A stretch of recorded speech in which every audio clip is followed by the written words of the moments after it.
Assalamu alaikum wa rahmatullahi wa barakatuh. Dear students, welcome you all again. I'm your chemistry tutor Yasir sir, and this is video lecture number 9 for the class 12th. We are discussing the part carboxylic acids in organic chemistry. And आज का हमारा जो topic है, आज का हमारा जो lecture है, वो है chemical properties of carboxylic acids के बारे में. तो केमिकल प्रॉपर्टीज बेसिकली डील करती है विद द केमिकल रिएक्शंस जो कार्बोक्सिलिक एसिड दिखाता है. तो आज का जो हमारा पहला टॉपिक है केमिकल प्रॉपर्टीज में, वो हमने लिया है जो रिएक्शंस होती है which are involving due to the cleavage of oxygen hydrogen bond. ये क्लीवेज, ये बात समझिए आप.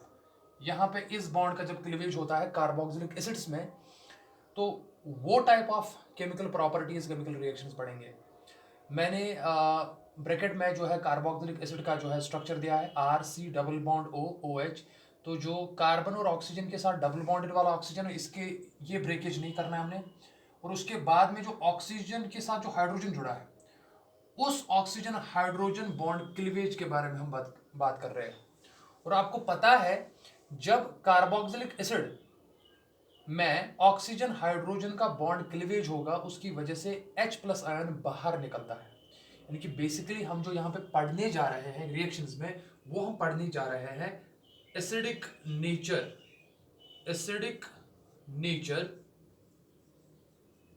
ऑफ कार्बोक्सिलिक एसिड हम पढ़ने जा रहे हैं. एसिडिक नेचर का मतलब है, और we can also called it as acidity.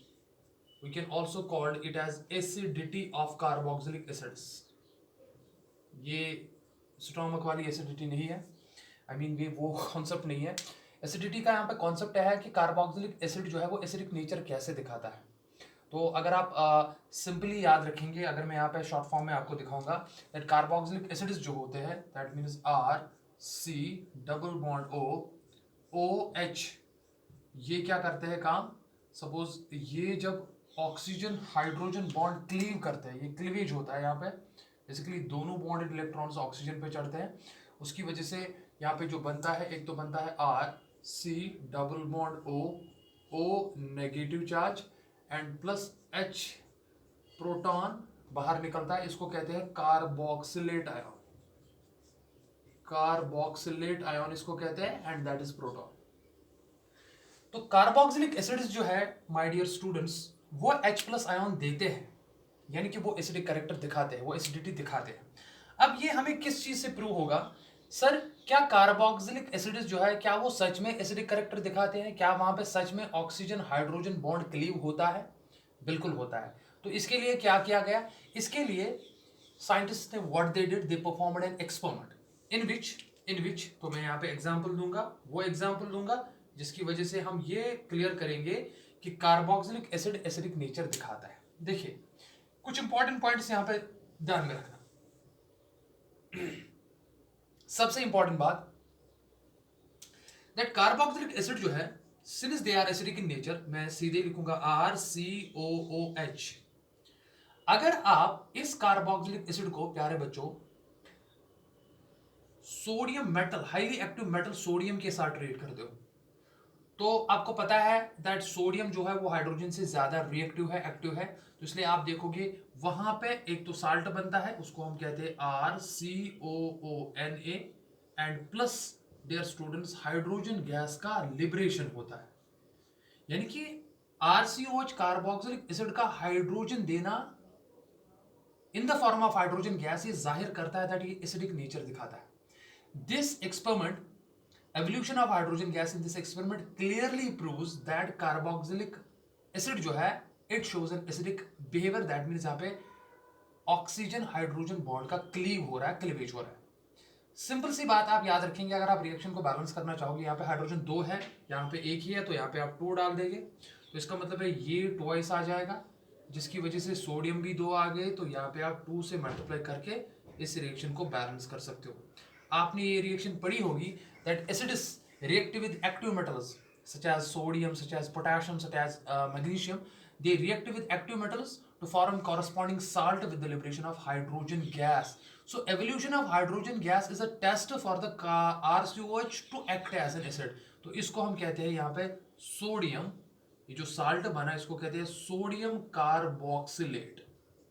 Sodium carboxylate जो प्यारे बच्चों यहां पे बना, ये बेसिकली एक साल्ट बन रहा है। अगर आपने अल्कोहल्स एंड फिनोल्स पढ़ा होगा, अगर आपको याद होगा, वहां पे भी अल्कोहल्स एंड फिनोल जो है, और यहां पे याद रखना सोडियम जो है ना, it is highly active metal. It is highly reactive metal.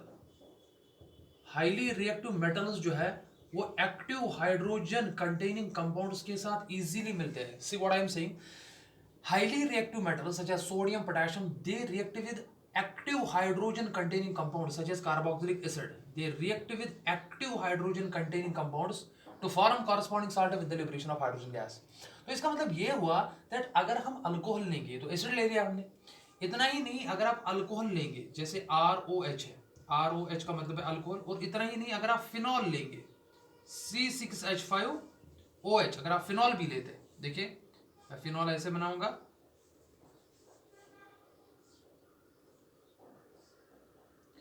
प्यारे बच्चों सोडियम इतना ज्यादा रिएक्टिव होता है कि ये फिनॉल के साथ भी इवन रिएक्ट करता है और इवन अल्कोहल के साथ भी रिएक्ट करता है। देखिए अगर आप इसकी रिएक्शन सोडियम के साथ करोगे, इसकी भी रिएक्शन सोडियम के साथ करोगे, तो उसके केस में भी हाइड्रोजन गैस का एवोल्यूशन होता है। पहले हाइड्रोजन गैस आप बाहर कर दीजिए।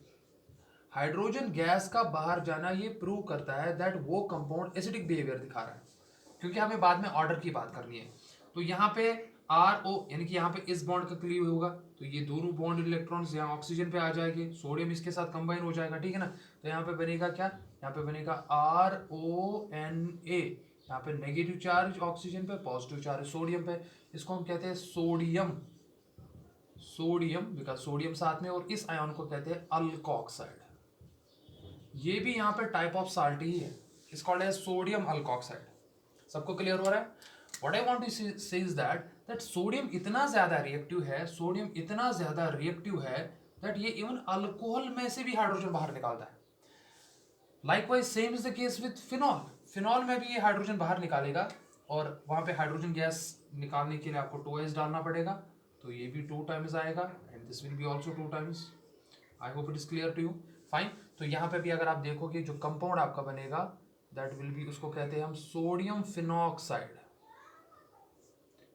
इसको कहते हैं हम O, यहाँ पे नेगेटिव होगा, और Na यहाँ पे पॉजिटिव होगा, ठीक है ना। एंड सिंस हाइड्रोजन गैस निकल रहा है तो 2 टाइम्स लेंगे, ये भी 2 टाइम्स आएगा, ये भी 2 टाइम्स आएगा। This compound is called as sodium, sodium phenoxide. ये भी साल्ट है। इंपॉर्टेंट बात सुनिए, what is being said is that like alcohols and phenols which react with active metals such as sodium or potassium, like alcohols and phenols which react with active metals such as sodium or potassium to form corresponding salt with the liberation of hydrogen gas. Because यहाँ पे इस hydrogen को active hydrogen माना जाता है। जो hydrogen यहाँ पे है ना, ये देख लीजिए यहाँ पे, इन हाइड्रोजन को प्यारे बच्चों एक्टिव हाइड्रोजन माना जाता है। एक्टिव हाइड्रोजन ही क्या करता है काम, ये एक्टिव मेटल्स के साथ रिएक्ट करता है, जहां पे active metals in active hydrogen को बाहर निकालता है इन the form of hydrogen gas, and वहां पे सोडियम फिनॉक्साइड या सोडियम अल्कोक्साइड एज साल्ट जो है वो बनते हैं। चलो यहां तक तो क्लियर हुआ। लेकिन देखा गया है कार्बोक्सिलिक एसिड का हाइड्रोजन तो इनसे ज्यादा मोर एक्टिव है, यानी कि यहाँ पे ये हाइड्रोजन जो है ना, it is even more active as compare to alcohol and phenol. तो इसका मतलब क्या हुआ, इसका मतलब ये हुआ दैट अगर अल्कोहल एंड फिनॉल सोडियम के साथ रिएक्शन दिखा रहा है, बिकॉज सोडियम काफी ज्यादा रिएक्टिव है, तो form salt and hydrogen gas, carboxylic acid तो डेफिनेटली वो रिएक्शन दिखाएगा। तो यहाँ पे एक्टिव हाइड्रोजन के प्रेजेंस की होने की वजह से, यानी कि कार्बोक्सिलिक एसिड का जो हाइड्रोजन है वो एसिडिक हाइड्रोजन है, उसकी निकलने की टेंडेंसी इन दोनों से ज्यादा होती है, इसलिए वो भी सोडियम के साथ रिएक्ट करके अपना साल्ट और कॉरस्पॉन्डिंग हाइड्रोजन गैस लिबरेट करता है। हम बेसिकली पढ़ क्या रहे हैं, acidic nature of carboxylic acids, tendency of carboxylic acid to give hydrogen gas, tendency of carboxylic acid to give a proton, that means H+ ion. You are getting what I am saying? और ये reaction हमें prove करता है that carboxylic acid जब highly active metal के साथ react करता है, वो अपना कॉरस्पॉन्डिंग साल्ट बनाता है, हाइड्रोजन गैस का लिबरेशन ये प्रूव करता है। हाइड्रोजन गैस का लिबरेशन ये प्रूव करता है दैट RCOOH जो है यानी कि कार्बोक्सिलिक एसिड जो है they act as acids, they act as acids, acids act करते हैं, इसमें कोई शक नहीं है। अब देखो कंपैरिजन कहाँ है यहां पे, देखिए कंपैरिजन कहाँ है। अगर आप बेस लेते हैं, बेस का मतलब है फॉर एग्जांपल आपने खाली सोडियम नहीं लिया बिकॉज सोडियम काफी ज्यादा रिएक्टिव है।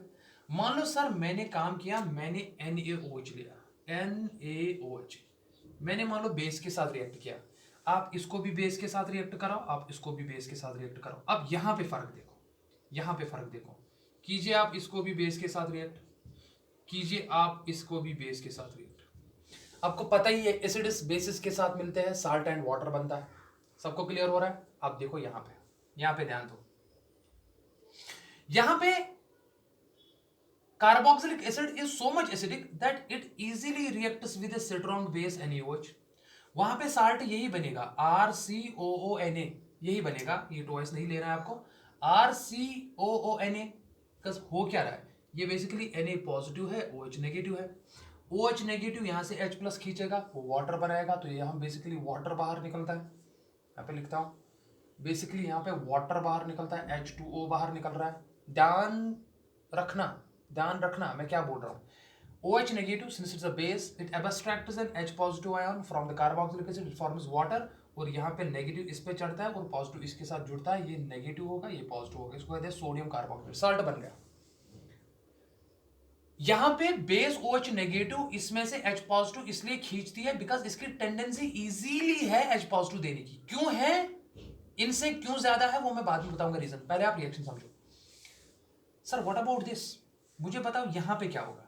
सर अगर हम ROH यानी कि अल्कोहल को, ROH अल्कोहल को सोडियम हाइड्रोक्साइड के साथ ट्रीट करेंगे सर, फिर तो वहां पे भी वाटर बाहर निकलना चाहिए। यहां पे देखा गया है प्यारे बच्चों, यहां पे जब बेस सोडियम हाइड्रोक्साइड अल्कोहल के साथ ट्रीट किया जाता है, even though this is a strong base, लेकिन अल्कोहल का एसिडिक सिट्रगत इतना कम है, वो सोडियम के साथ तो रिएक्ट किया लेकिन वो बेस के साथ रिएक्ट नहीं करता, इसलिए आप देखोगे यहां पे नो रिएक्शन है, यहां पे नो रिएक्शन है। तो अगर आपको अल्कोहल, फिनॉल एंड और अगर आप फिनॉल को लेंगे, फिनॉल बेस के साथ रिएक्ट करता है, वहां पे आपका सोडियम फिनॉक्साइड बनता है एंड वहां पे आपका हाइड्रोजन गैस तो बाहर नहीं निकलेगा, यहां पे वाटर बाहर निकलता है ऐसे H2O। देखो अगर आपको तीनों में से तीन कंपाउंड्स कार्बोक्सिलिक एसिड, अल्कोहल और फिनॉल, ये फिनॉल है यहां पे, अगर आपको इनको डिस्टिंग्विश करना हो यानी कि आपको डिफरेंस बताना हो ये किस में डिफर करते हैं, आप सोडियम के साथ इनको रिएक्ट करोगे तो तीनों रिएक्ट करेंगे। हाँ, rate of vibration, rate of production of hydrogen gas जो उस केस में होगा वो सबसे ज्यादा कार्बोक्सिलिक एसिड का होगा, फिर फिनॉल का होगा और लास्ट में अल्कोहल का होगा। इससे हमें यह पता चलता है that acidic strength tendency to give H positive carboxylic acid की ज्यादा होती है, उसके बाद फिनॉल की और लास्ट में अल्कोहल की। अब एक और मेथड जिससे हम इनको डिफर कर सकते हैं, अगर हमने इनको बेस के साथ ट्रीट किया, ये दो तो रिएक्ट करते हैं और सबसे ज्यादा ये करेगा उसके बाद ये करेगा, और इसकी एसिडिक स्ट्रेंथ इतनी ज्यादा कम है कि ये सोडियम हाइड्रोक्साइड के साथ रिएक्ट ही नहीं करता। अब इतना ही नहीं, आप बोलेंगे चलो ठीक है सर, आप हमें कोई एक और रिएक्शन ऐसी बताइए जिसमें से ये आपस में डिफर कर सकते हैं। देखो एक और रिएक्शन क्या है, पहले मैंने किसके साथ ट्रीट कराया, तीनों कंपाउंड्स को कंपैरिजन के लिए, पहले सोडियम के साथ कराया, सोडियम के साथ कराया तो तीनों ने रिएक्ट करके साल्ट बनाया अपना, कॉरस्पॉन्डिंग हाइड्रोजन गैस लिबरेट किया, और तीनों में से कौन सा ज्यादा और जल्दी हाइड्रोजन गैस लिबरेट करेगा, जो सबसे ज्यादा एसिडिक होगा, तो दैट इज कार्बोक्सिलिक एसिड, उसके बाद फिनॉल, उसके बाद अल्कोहल। उसके बाद जब मैंने इनको स्ट्रॉन्ग बेस NaOH के साथ रिएक्ट किया, कार्बोक्सिलिक एसिड और फिनॉल ने रिएक्ट किया लेकिन अल्कोहल ने रिएक्ट नहीं किया। अब देखो तीसरा टेस्ट देखो, तीसरी रिएक्शन, अगर मैं तीनों कंपाउंड्स को जैसे कि RCOOH, पहले कार्बोक्सिलिक एसिड है, चलो दूसरा फिनॉल लेते हैं, ये मान लीजिए ये दूसरा फिनॉल है OH, और तीसरा लेता हूं मैं alcohol, that is ROH। This is carboxylic acid, this is phenol, this is alcohol. अगर मैं अब इन तीनों को एक वीक बेस के साथ रिएक्ट कराऊं, weak base such as NaHCO3, इसको कहते हैं sodium hydrogen, sodium hydrogen, simple है, सोडियम हाइड्रोजन कार्बोनेट इसको कहते हैं। और अगर आपको याद होगा इस कंपाउंड को हम सोडियम बाइकार्बोनेट भी कहते हैं। और अगर आपको याद नहीं है तो मैं आपको बता दूं, सोडियम हाइड्रोजन कार्बोनेट या सोडियम बाइकार्बोनेट जो है ये एक बेसिकली तो है ये साल्ट टाइप, लेकिन ये वीक बेस के तौर पर इस्तेमाल होता है। तो आप कर क्या रहे हो सर, इसका मतलब ये हुआ दैट पहले हमने सोडियम यूज किया, फिर स्ट्रॉन्ग बेस यूज की, अब वीक बेस यूज कर रहे हैं। मान लो इसके केस में भी मैं क्या लूंगा, NaHCO3, और इसके केस में भी क्या ले रहा हूं, NaHCO3। मैं बेसिकली ऑर्डर आपको बता रहा हूं, बाद में हम रीजन देख लेंगे। अब होगा क्या, देखो होगा क्या, देखो जनाब होगा क्या। अब आपने वीक बेस ली, अब वीक बेस है, अब वीक बेस है, ठीक है ना। आप देखोगे इन दो की एसिडिक स्थिरांकता इतनी कम है कि ये वीक बेस इनमें से प्रोटॉन बाहर नहीं कर सकता। इसीलिए आप देखोगे दैट यहां पे भी कोई रिएक्शन नहीं होगी, यानी कि इस टाइम ऑफ फिनॉल के साथ भी कोई रिएक्शन नहीं होगी। लेकिन कार्बोक्सिलिक एसिड जो है वो वीक बेसिस सच है सोडियम हाइड्रोजन कार्बोनेट या इवन सोडियम बाइकार्बोनेट जिसको कहते हैं, सोडियम कार्बोनेट भी ले सकते हो, बाद में दिखाऊंगा।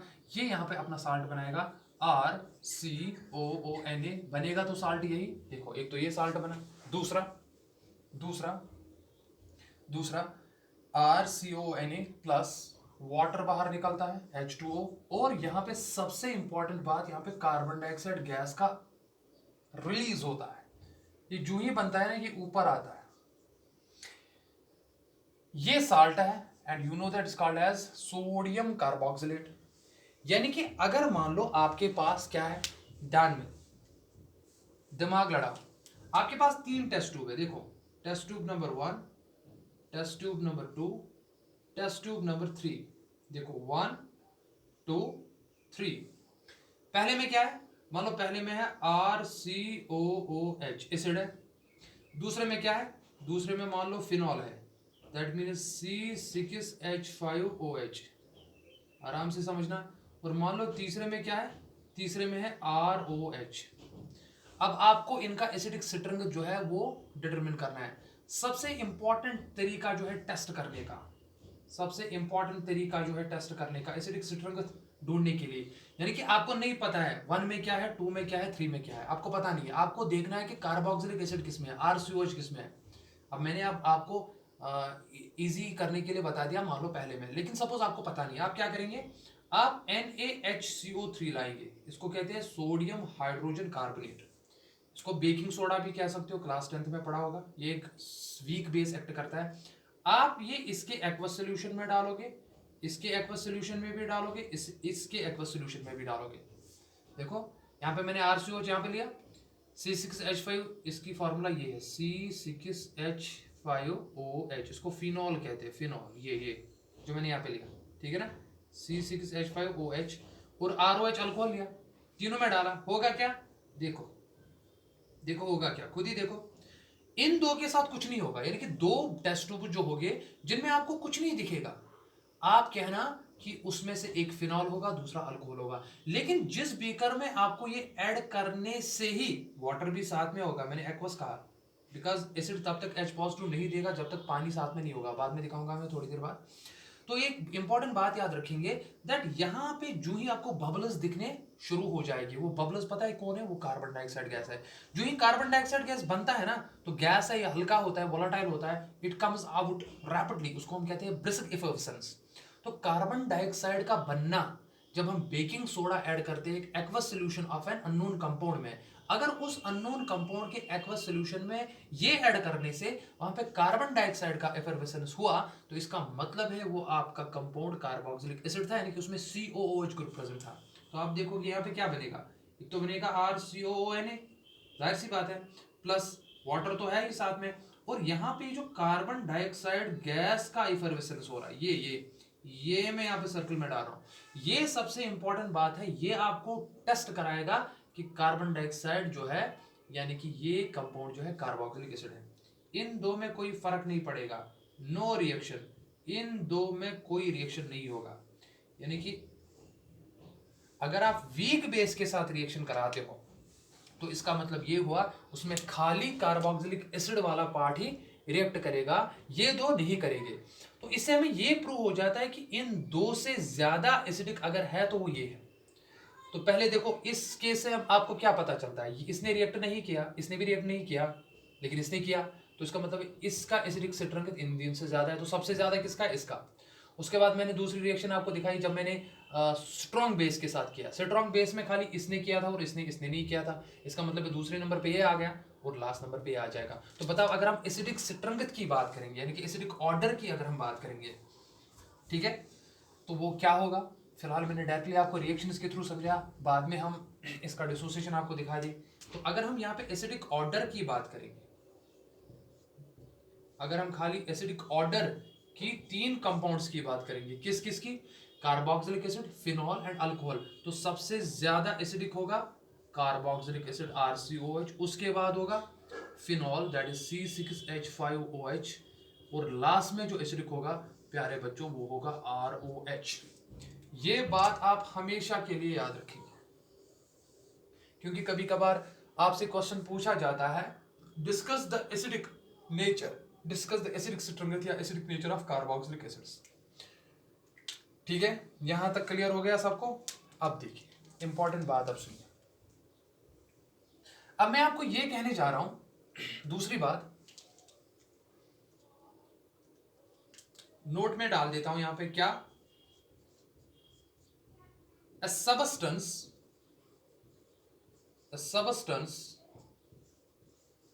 acts as an acid, यानी कि वो क्या देता है, वो तभी H+ आयन देगा। A substance acts as an acid only in its aqueous solution। इसका मतलब ये हुआ जब तक आप एसिड को पानी नहीं डालोगे तब तक वो H+ आयन नहीं देगा, इस बात को ध्यान में रखें। अब इसको यहां पे समझिए, मतलब मेरे पास क्या है, मेरे पास अगर RCOOH, जब तक आप इसमें पानी नहीं डालेंगे H2O, तब तक, हालांकि ये वीक एसिड भी है, ये उतना स्ट्रॉन्ग एसिड नहीं होता है जितना चलो मैं नीचे लिखता हूँ, ये उतना स्ट्रॉन्ग एसिड नहीं होता है जितना मिनरल एसिड्स होते हैं, जैसे सल्फ्यूरिक एसिड है, नाइट्रिक एसिड है, ठीक है ना, हाइड्रोक्लोरिक एसिड है, ये उतने स्ट्रॉन्ग एसिड्स नहीं होते। पहली बात आपने यहाँ पे ये ध्यान रखी। अब दूसरा पॉइंट सुन लो पहले, उसके बाद हम एग्जांपल देंगे। पहला पॉइंट मैंने क्या लिखा, a substance acts as an acid only and only, that means it can give a proton H+ only and only when it is present in its aqueous solution, जब तक आप इसमें पानी नहीं डालोगे। दूसरी बात यहां पे समझिए आप, दैट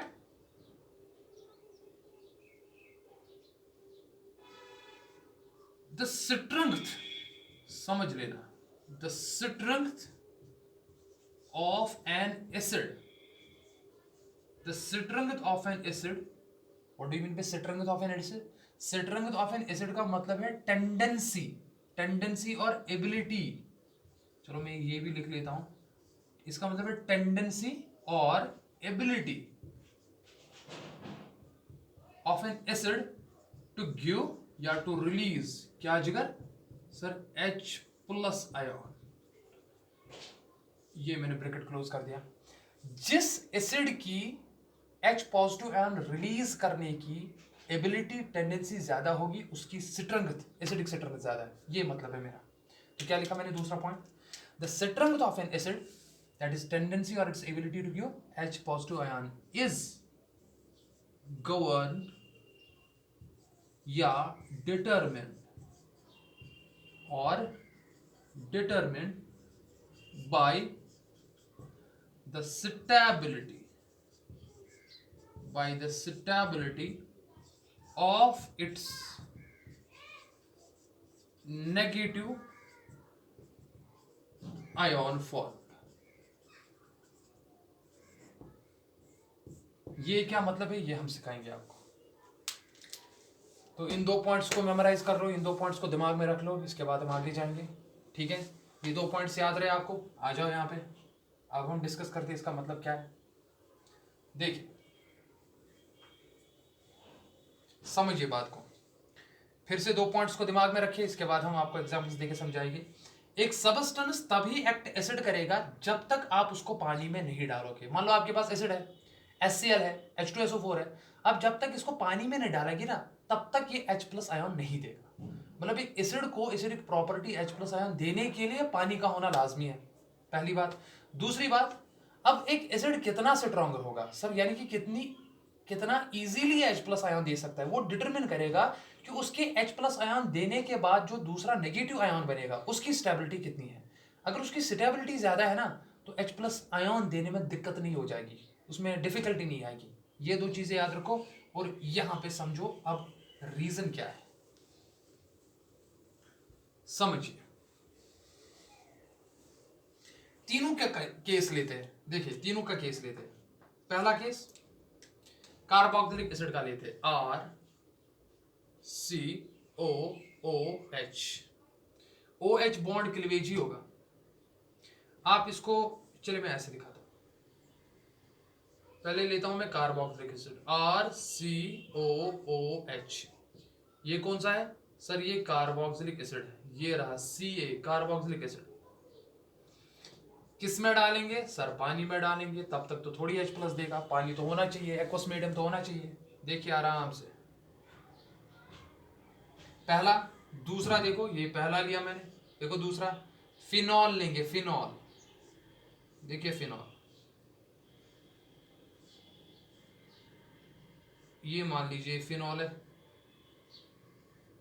OH उसमें भी है, इसमें भी OH बॉन्ड क्लीवेज, इसमें भी OH बॉन्ड क्लीवेज। तो ये जनाब फिनॉल है आपके पास फिलहाल, ये एग्जांपल नंबर 2।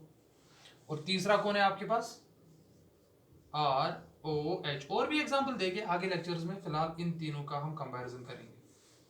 तो ये है आपके पास अल्कोहल, ठीक है, किसी को कोई प्रॉब्लम तो नहीं है यहां तक। अब इसको भी किस में डालेंगे सर, जाहिर सी बात है, एसिडिक बिहेवियर दिखाना है तो वाटर में डालना पड़ेगा। पहला पॉइंट अभी नोट में याद है मैंने क्या कहा था, मैंने ये कहा था दैट एक एसिड को एसिड एक्ट करने के लिए, एक सबस्टेंस को एसिड एक्ट करने के लिए सारे वीक ही होंगे, हालांकि इसलिए मैं डबल हेडेड एरो दिखाऊंगा बिकॉज इनका आयोनाइजेशन 100% नहीं होता है, पार्शियल होता है। बॉन्ड क्लीवेज जो होगा ना वो इसका होगा, वो इसका होगा, वो इसका करना है आपको, यहां पे भी OH बॉन्ड क्लीव करना है, यहां पे भी करना है, यहां पे भी करना है, ध्यान में रखना। अब देखिए, अब जब यहाँ पे H+ आयन निकलेगा, वाटर पे जो ऑक्सीजन पे लोन पेयर होती है ना, वो ये एक्सेप्ट करता है इसको H+। अब आप कहोगे सर ये H+ लेगा क्यों, बिकॉज आपको पता है इलेक्ट्रोनेगेटिविटी डिफरेंस होने की वजह से बॉन्डेड इलेक्ट्रॉन्स ऑक्सीजन की तरफ ज्यादा होगी, यहाँ पे डेल्टा नेगेटिव चार्ज होगा और इसका हाइड्रोजन पे डेल्टा पॉजिटिव आएगा। तो इस डेल्टा पॉजिटिव के आने से ये लोन पेयर ऑफ इलेक्ट्रॉन जो ऑक्सीजन पे इसको एब्स्ट्रैक्ट करेगी, जब ये एब्स्ट्रैक्ट करेगी अपनी तरफ लेगी तो यहाँ पे बॉन्ड इलेक्ट्रॉन्स दोनों ऑक्सीजन पे चढ़ेंगे। अब देखो हो क्या रहा है, देखो क्या बनेगा यहाँ पे, RC, क्या मैं ऐसे लिख सकता हूँ, डबल बॉन्ड O, ये वाला डबल बॉन्ड O, और दूसरा कार्बन ऑक्सीजन के साथ सिंगल बॉन्ड है, कार्बन ऑक्सीजन के साथ सिंगल बॉन्ड, यहां तक समझ आया। लेकिन उस कार्बन पे क्या, ऑक्सीजन पे क्या है चार्ज, ये बॉन्ड टूटने से उस पे चार्ज है नेगेटिव। अब देखिए, और बाहर क्या निकला, H2O ने एक और H लिया as positive, plus H3O positive ion बाहर निकला, जिसको आप कहते हो hydronium ion. Hydronium ion, hydronium ion लिखो या H+ एक्वस लिखो, वो ही होता है दैट इसने एसिड एक्ट किया।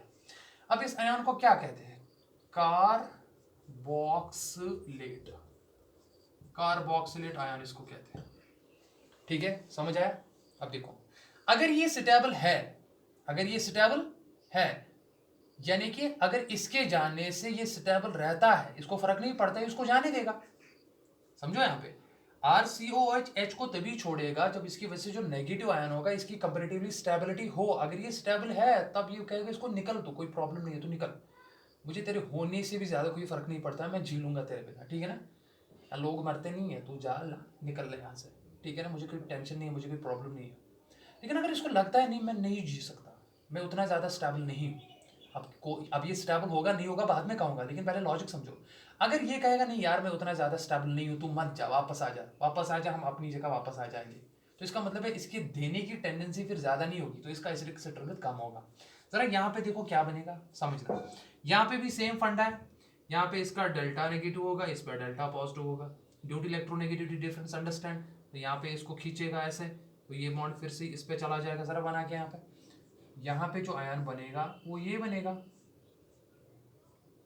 देखिए यहाँ पे ऑक्सीजन पे कौन सा चार्ज आ जाएगा, नेगेटिव चार्ज आएगा। इस आयन को कहते हैं फिनॉक्साइड आयन, फिनॉक्साइड आयन कहते हैं इसको। पहले ये फंडा समझो। प्लस H2O ने एक H लिया, तो यहाँ पे भी हाइड्रोनियम आयन बाहर निकला। हाइड्रोनियम आयन बाहर निकला मतलब एसिडिक कैरेक्टर दिख रहा है, तो मैं तीनों का दिखा रहा हूँ। अच्छा यहाँ पे मुझे बताओ क्या होगा, यहाँ पे भी ऑक्सीजन हाइड्रोजन की इलेक्ट्रोनेगेटिविटी डिफरेंस की वजह से डेल्टा नेगेटिव डेल्टा पॉजिटिव, इस पे जो लोन पेयर ऑफ इलेक्ट्रॉन होगी ये अट्रैक्ट करेगी, ये बॉन्ड ब्रेक होगी, ऑक्सीजन पे दोनों इलेक्ट्रॉन पेयर जाएंगे। तो बताओ क्या बनेगा, यहाँ पे बनेगा RO नेगेटिव, प्लस बाहर क्या निकला, H2O ने एक H वहां से लिया, H3O पॉजिटिव वहां पे यहाँ बन गया। इस आयन को कहते हैं अल्कोक्साइड आयन। अब देखो मैं कहना क्या चाह रहा हूं। पहली बात आपने ये दिमाग में रखी, सर एसिडिक कैरेक्टर दिखाने के लिए, H+ निकालने के लिए पहले वाटर होना चाहिए, तो मैंने तीनों में रखा। दूसरा मैंने क्या कहा, अब किसकी एसिडिक स्ट्रेंथ ज्यादा होगी, यानी कि कौन इजीली H+ दे सकता है, वो डिपेंड करेगा H+ देने के बाद जो नेगेटिवली चार्ज आयन बन रहा है उसकी स्टेबिलिटी कितनी है। अगर उसकी स्टेबिलिटी ज्यादा है, यानी कि वो जो बन रहा है तो वो अपने आप को कंट्रोल कर रहा है, वो स्टेबल है, वो एग्जिस्ट करना चाहता है, वो कर रहा है, तो H+ जो देना था उसको वो दे देगा। यानी कि the strength of an acid is determined by the stability of the negative ion that is formed after the release of H+ ion। तो बताओ कौन से यहाँ पे तीन नेगेटिवली चार्जड स्पीशीज बन गई इन 3 डिफरेंट केसेस। कार्बोक्सिलिक एसिड के केस में कार्बोक्सिलेट आयन बना, फिनॉक्साइड के केस, फिनॉल के केस में फिनॉक्साइड आयन बना, एंड अल्कोहल के केस में अल्कोक्साइड आयन बना। अब मुझे आप बताओ, इसीलिए हम कहते हैं that stronger the acid is weaker will be it's conjugate base. अगर आपने लवरी ब्रोंस्टेड एसिड बेस पेयर का कॉन्सेप्ट पढ़ा होगा, उसमें हम ये कहते हैं एक एसिड जितना स्ट्रॉन्गर होगा ना उसकी कंजुगेट बेस उतनी वीकर होगी। मतलब ये अगर एसिड है ना, इसका नेगेटिव पार्ट, एसिड और कंजुगेट बेस में क्या फर्क होता है, एच का होता है फर्क। देखो इस और इसमें क्या फर्क है, खाली एच का, तो ये एसिड बन गया, बेस बन गई। अगर ये स्ट्रॉन्गर एसिड है, इसकी कंजुगेट बेस वीक होगी। वीक का मतलब है उसकी रिएक्ट करने की टेंडेंसी कम होगी, यानी कि वो ज्यादा स्टेबल ही होगा। तो जो जिसकी रिएक्ट करने की टेंडेंसी कम होगी, नेगेटिव है ना, तो इसका मतलब ये वीक बेस होगी, स्ट्रॉन्ग बेस नहीं। स्ट्रॉन्ग बेस होगी तो जल्दी जल्दी रिएक्ट करती है, इसकी फिर स्टेबिलिटी कम होती। तो इसलिए हम कहते हैं strong acid has a weak conjugate base and vice versa. इसका मतलब है a strong base has a weak conjugate acid. इस पे भी हमने लेक्चर्स अपलोड किए हैं, आप जाके देख लीजिए, इक्विलिब्रियम में देख लीजिए, मैंने 11th में जो अपलोड किए लेक्चर्स वहाँ पे देख लीजिए आप। Lowry Bronsted acid base pair concept पढ़ा चुका हूँ मैं आपको। अब पॉइंट पे आ जाए जो मैंने आपको नोट में बता दिया, that the strength of a particular acid. फिर से सुनो, मैंने आपको इससे पहले बता दिया था, बताओ तीनों में से कौन एसिडिक स्ट्रेंथ ज्यादा रखता है। सबसे ज्यादा कार्बोक्सिलिक एसिड, फिर फिनॉल, फिर अल्कोहल। वो मैंने आपको उन रिएक्शन से दिखाया। अब इससे देखो, यहां पे मैं कह रहा हूं the strength of an acid is determined by the stability of the negative ion which is formed after the release of H positive ion from the acid. Greater the stability of a negative ion, more will be the acidic character of its corresponding acid. अब आपको बताना है, अगर ये acid ज्यादा stronger है then this and ये acid ज्यादा स्ट्रॉन्गर है देन दिस, इसका मतलब है इसका नेगेटिव आयन ज्यादा स्टेबल होगा देन दिस एंड इसका नेगेटिव आयन ज्यादा स्टेबल होगा देन दिस। अब हम इनका स्टेबिलिटी ऑर्डर आपको बताएंगे। यहां तक समझ आ गया? देखो अब मैं प्रूव करके दिखाऊंगा दैट इसका स्टेबिलिटी ऑर्डर इससे ज्यादा है और इसका स्टेबिलिटी ऑर्डर इससे ज्यादा है। इसका मतलब ये हुआ दैट इसका एसिडिक कैरेक्टर इससे ज्यादा है और इसका एसिडिक कैरेक्टर इससे ज्यादा है। अब समझो बात यहां पे, चेक कीजिए। आ जाओ कार्बोक्सिलेट आयन पे। देखिए कार्बोक्सिलेट आयन तो ऑलरेडी हमारे यहां पे बन चुके हैं, चलो मैं इसको इरेज करता हूं। देखो आपके हिसाब से कौन ज्यादा स्टेबल होना चाहिए, फिर तो यही होना चाहिए, और देख लो है कि नहीं है। देखो आ जाओ यहाँ पे, मैं फिर से ही यहाँ पे लिखता हूँ, चेक कर लेना। यहाँ पे मैं लिखता हूँ, मैं यहाँ पे लिखता हूँ स्टेबिलिटी ऑफ नेगेटिव आयंस। जो यहाँ पे नेगेटिव आयॉन्स बन रहे हैं उनकी स्टेबिलिटी देख रहे हैं एसिडिक ऑर्डर को समझने के लिए, ठीक है ना। तो देखो पहला क्या था आपका पास R, यही मैं लाता हूँ carboxylate ion C double bond O, और इस O पे क्या था चार्ज, नेगेटिव था। इसको क्या आयन कहते हैं, कार्बोक्सिलेट आयन कहते हैं सर। ओके हो गया जी। अब देखिए एक इंपॉर्टेंट बात याद रखना, charge makes the system unstable. Charge is like tension on a person. तो अगर एक पर्सन पे चार्ज क्रिएट हो जाता है ना, उसकी वजह से सिस्टम में अनस्टेबिलिटी क्रिएट होती है। अब ये क्या करेगा काम, ये अपने इस चार्ज को कम करना चाहेगा। मतलब अगर मुझे टेंशन है, मैं अपने दोस्तों को अपनी टेंशन बता रहा हूँ, उनके साथ शेयर कर रहा हूँ, तो मैं हल्का फील कर रहा हूँ, मैं थोड़ा स्टेबल फील कर रहा हूँ, बिकॉज मैं अपने टेंशन को डिस्पर्स कर रहा हूँ, उनको भी टेंशन दे रहा हूँ, थोड़ा मुझे कम हो रहा है, ठीक है ना। इसलिए हम कहते हैं dispersal of tension, dispersal of tension among the various individuals leads to the stability of that particular individual which shares its tension. You understand that thing, it's not a rocket science there. Similar is the case with the charges. Dispersal of charge leads to stability of a system while concentration of charge leads to destability. अगर एक इंसान को tension है, अगर आप उसको tension कम करने के बजाय उसको और ज्यादा दे रहे हो, तो उसका चार्ज में इंक्रीज हो रहा है ना, टेंशन में इंक्रीज हो रहा है, तो उससे डिस्टेबिलिटी आएगी। अब आप कहोगे सर यहाँ पे क्या हो रहा है, यहाँ पे ये अगर आप कह रहे हो कार्बोक्सिलेट आयन, इसको हम कहते हैं कार्बोक्सिलेट आयन। देखो यहाँ पे जो कार्बोक्सिलेट आयन बना ना, कार्बोक्सिलेट आयन, इसकी क्या हो रही है, देखो क्या हो रही है, यहाँ पे ये चार्ज जो है ना, ये नेगेटिव चार्ज, ये यहाँ पे आ जाता है ऐसे, रेजोनेंस तो पढ़े हो ना, और यहाँ पे पाई बॉन्ड ब्रेक होकर इस ऑक्सीजन पे आता है। बताओ दूसरा स्ट्रक्चर क्या बनेगा।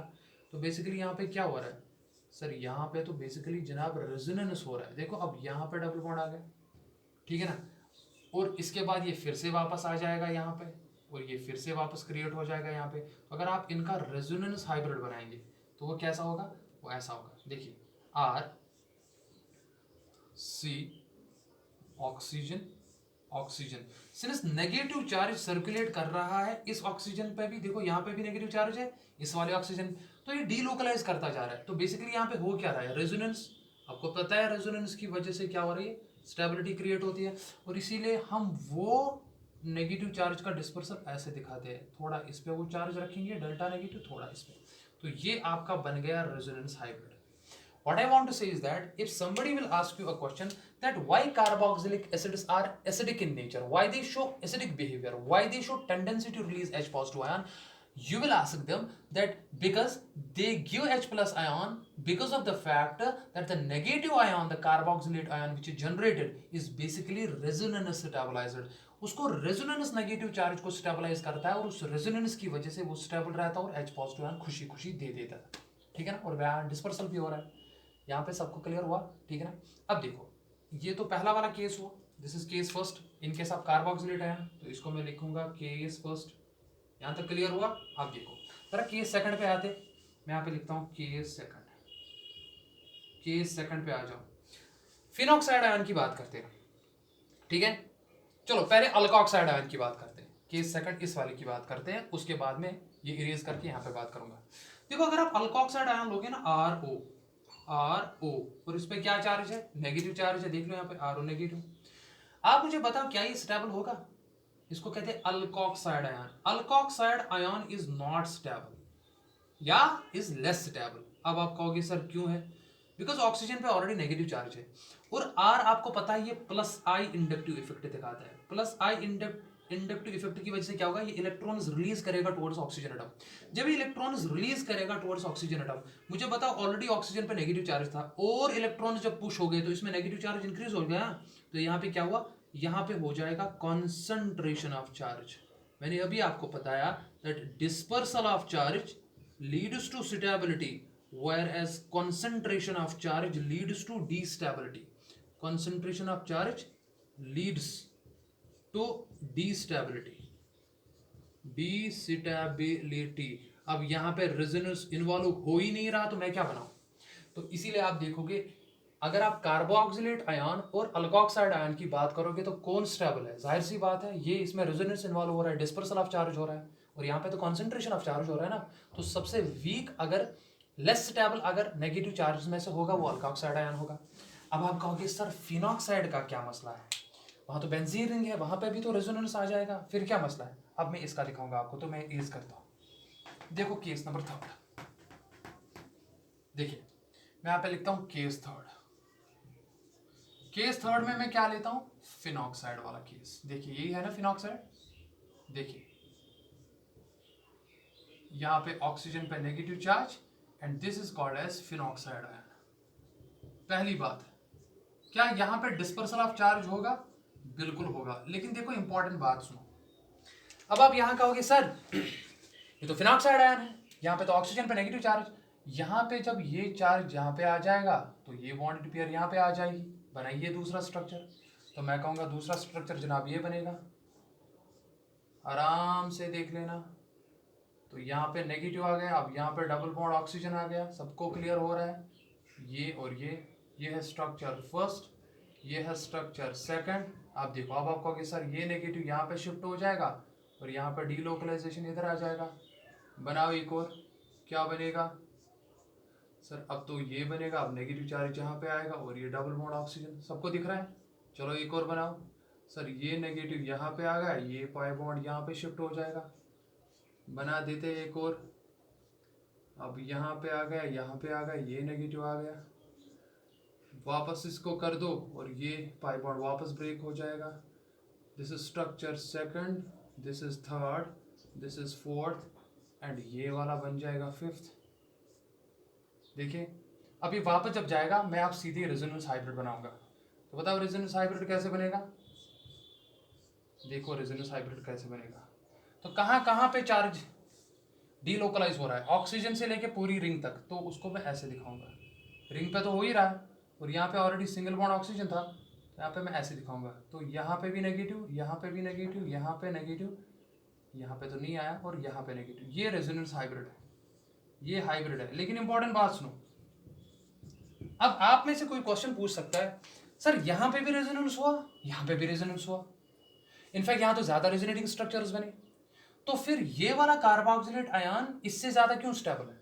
मेरे प्यारे बच्चों याद रखो, जब यहाँ पे डीलोकलाइजेशन चार्ज का हो रहा है ना, तो यहाँ पे नेगेटिव चार्ज दो हाईली इलेक्ट्रोनेगेटिव ऑक्सीजन एटम्स पे डीलोकलाइज हो रहा है। नेगेटिव चार्ज अगर हाईली इलेक्ट्रोनेगेटिव एटम पे जा रहा है ना तो उसको ज्यादा स्टेबलाइज करता है एज कंपेयर टू अगर इलेक्ट्रोनेगेटिविटी एटम की कम हो। यहाँ पे खाली एक पोजीशन ऐसी है जहां पे नेगेटिव चार्ज ऑक्सीजन पे है।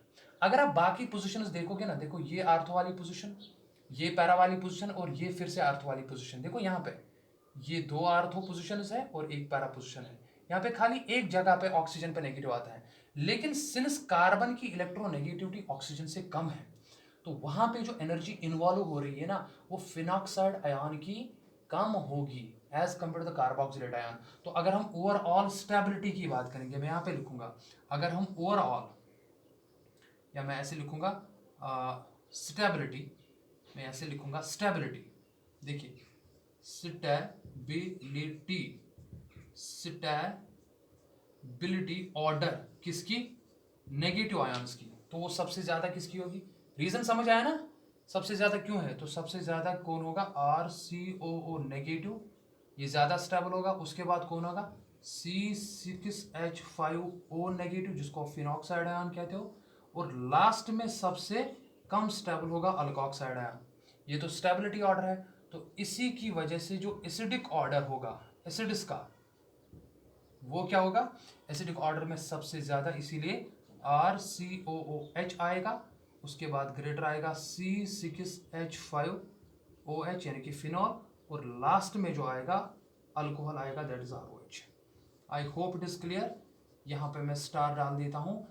तो ये था आज का टॉपिक अबाउट एसिडिक स्ट्रेंथ या एसिडिक ऑर्डर या acidic nature of carboxylic acids, जिसमें ऑक्सीजन हाइड्रोजन बॉन्ड का क्लीवेज होके H hydrogen atom as H+ बाहर निकलता है। तो इसमें हमने आपको ये चीजें सिखाई दैट एक एसिड को H+ देने के लिए वाटर की सख्त जरूरत होती है, वाटर के बिना वो H+ नहीं दे सकता। और दूसरा, एक एसिड की अब H+ आयन देने की टेंडेंसी कितनी होगी, यानी कि उसकी स्ट्रेंथ कितनी होगी, वो डिपेंड करेगा जो नेगेटिव आयन वो बनाता है उसकी स्टेबिलिटी ऑर्डर कितने। अगर उसका स्टेबिलिटी ज्यादा है तो एसिड इजीली वो H+ आयन दे सकता है, ठीक है ना। अगर उस नेगेटिव आयन की स्टेबिलिटी कम है तो वो एसिड इतनी अच्छी ईज से वो H+ आयन नहीं दे सकता। तो वो चीजें मैंने आपको यहाँ पे इन एग्जाम्पल्स के थ्रू समझाई है। तो आई होप प्यारे बच्चों आपको यहाँ तक समझ आ गया। लेक्चर नंबर 9 में हम acidic nature of carboxylic acids पे ही और ज़्यादा बात करेंगे कि अगर कार्बोक्सिलिक एसिड पे कार्बन चेन पे कभी इलेक्ट्रॉन डोनेटिंग ग्रुप रखा जाए, इलेक्ट्रॉन विड्रॉइंग ग्रुप रखा जाए, तो उस टाइम पे क्या इफेक्ट पड़ेगा, जिसमें बहुत इंपॉर्टेंट क्वेश्चन बनते हैं आपके competitive examination के लिए. तो we're going to discuss those important things in the lecture number 10. Till then, fi amanillah. Assalamu alaikum wa rahmatullah.